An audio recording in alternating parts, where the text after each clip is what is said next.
오늘은 마태복음 3장 1절, 2절을 통해서 세례 요한이 어떤 사람이고, 그리고 세례 요한이 외쳤던 회개하라, 천국이 가까웠다라는 것은 어떤 의미인지를 한번 살펴보도록 하겠습니다. 마태복음 3장 1절, 2절입니다. 그때에 세례 요한이 이르러 유대 광야에서 전파하여 말하되 회개하라, 천국이 가까워왔느니라 하였으니. 아멘.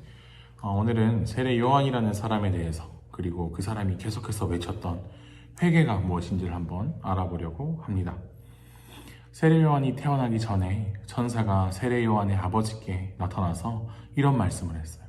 세례 요한은 이스라엘의 많은 사람들이 하나님께로 돌아오게 하는 그런 역할을 할 사람이고, 또 주님을 맞을 준비를 하게 할 사람이라고 말해 주었어요.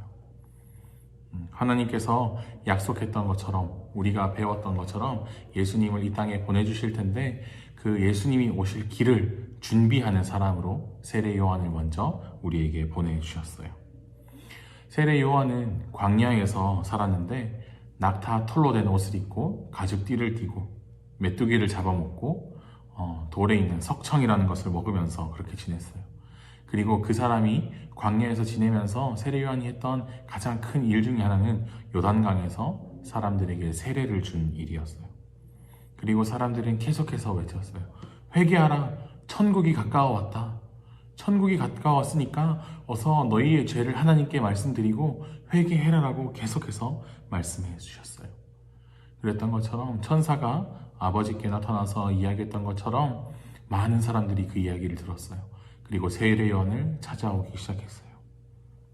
세례 요한의 그 회개하라는 말을 듣고 자신의 죄를 깨달았어요.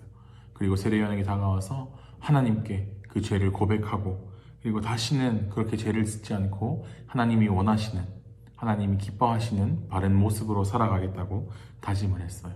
그리고 요한은 그 사람들에게 요단강에서 물로 세례를 주었어요.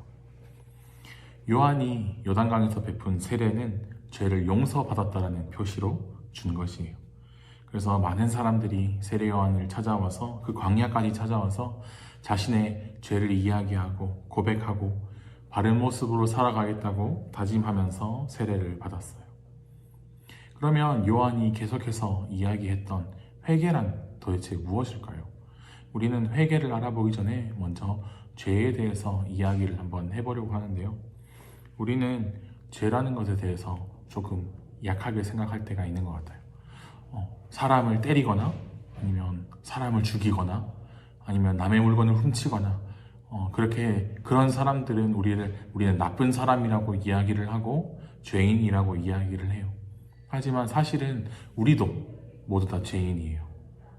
우리도 알게 모르게 친구와 싸우기도 하고, 친구를 미워하기도 하고, 또 가끔 잔소리하는 엄마의 말을 듣기 싫어하고 짜증내하고, 그런 마음으로 지은 죄도 있기 때문에 우리는 모두 죄인이라고 이야기를 해요. 우리가 이렇게 죄를 지은 걸 알았다면 이제 그 죄에서 벗어나려고 노력을 해야 하는 거예요. 그래서 하나님, 제가 이런 죄를 지었습니다. 친구와 싸웠습니다. 친구와 다투었습니다. 엄마랑 싸웠어요. 엄마의 잔소리 때문에 화가 나서 엄마랑 다퉜어요. 그렇게 죄를 고백하고 거기서 끝나는 것이 아니라, 하나님, 제가 잘못했어요. 다시는 그런 죄를 짓지 않겠어요. 그래서 우리가 계속해서 남들을 미워하고 싫어하고 그렇게 나쁜 쪽으로 계속 걸어가는 것이 아니라, 거기서 돌아서서 하나님 방향으로 계속 걸어가는 바른 모습으로 살아가는 것을 회개라고 이야기를 해요. 그래서 세례 요한은 오늘 사람들에게 죄를 고백하고 하나님을 향해 바른 모습으로 살아가야 된다고 계속해서 외쳤던 거예요. 이건 세례 요한만 한 일이 아니라 앞으로 오실 예수님께서 이런 일들을 하실 것을 미리 보여준 것이기도 해요. 이렇게 세례 요한은 예수님께서 오셔서 말씀을 전하실 때 사람들이 그 마음을 열 수 있게 미리 준비하는 그런 역할을 세례 요한이 감당을 했어요. 우리가 오늘 세례 요한에 대해서 짧게 이야기를 들어보고 회개가 무엇인지, 왜 회개를 해야 되는지를 잠깐 알아들었는데, 우리가 죄를 짓고 그 죄가 잘못된 것을 알았다면 우리가 회개를 하고 하나님께 기도를 하면 하나님께서는 우리의 죄를 용서해 주세요. 그런데 내가 죄를 짓고 하나님 잘못했어요 라고 기도를 하고 돌아서서 똑같이 그 죄를 짓는다면 그건 진정한 회개라고 이야기할 수 없을 것 같아요. 진짜 회개한 사람은 조금 달라져야 돼요. 내 마음도 달라지고 내 생각도 조금 달라져야 돼요.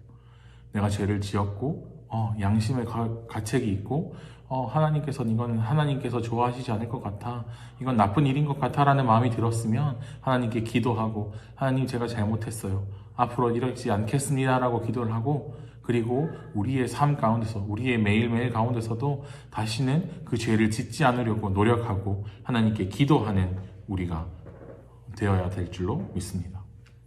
우리가 한 주 동안 지나온 한 주를 생각해보고 우리가 알게 모르게 지은 죄가 많을 거예요. 몸으로 친구를 때린 그런 몸으로 지은 죄도 있을 거고, 내 속으로 마음으로 누굴 미워한 마음으로 지은 죄도 있을 거예요. 하지만 우리는 거기서 돌아서서 다시는 그 죄를 짓지 않고 하나님 말씀대로, 하나님 원하시는 대로 내 이웃을 사랑하고 부모님을 공경하고 하나님을 사랑하면서 살아가는 우리 친구들이 되기를 바라요. 그리고 혹시 우리가 또 지은 죄가 있다면 하나님께 회개하고 다시는 그 죄를 짓지 않도록 노력하는 친구들이 되기를 소망합니다. 그래서 우리의 하루하루, 우리의 삶을 통해서 하나님이 기뻐하시는 우리 친구들이 되기를 소망합니다. 전사님 따라서 우리 기도하겠습니다. 두 눈 감고 고개 숙이고 두 손 모으고 전사님 따라서 기도하겠습니다. 하나님 감사합니다. 언제나 우리와 함께하여 주셔서 감사합니다. 하나님, 우리는 죄인입니다. 친구와 다투기도 하고 부모님 말을 잘 듣지도 않고 내가 하고 싶은 대로 하기도 합니다. 하지만 하나님, 그런 것들은 하나님께서 기뻐하시지 않는 일임을 알았습니다. 우리가 그 죄를 하나님께 고백하고 다시는 그 죄를 짓지 않도록 하나님께서 도와주세요. 그래서 죄와 가까워지는 것이 아니라 하나님과 가까워지고 하나님을 기쁘게 하실 수 있는 우리가 될 수 있도록 도와주세요. 예수님의 이름으로 기도드렸습니다. 아멘.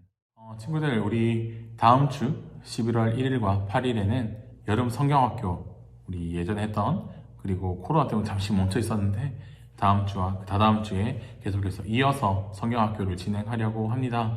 그래서 다음 주에는 온라인 예배 말고 꼭 교회에 나와서 함께 말씀도 나누고 재밌는 공과도 같이 진행하고 얼굴도 봤으면 좋겠습니다. 한 주 동안 건강히 잘 지내다가 다음 주에는 교회에서 성경학교로 만나도록 합시다.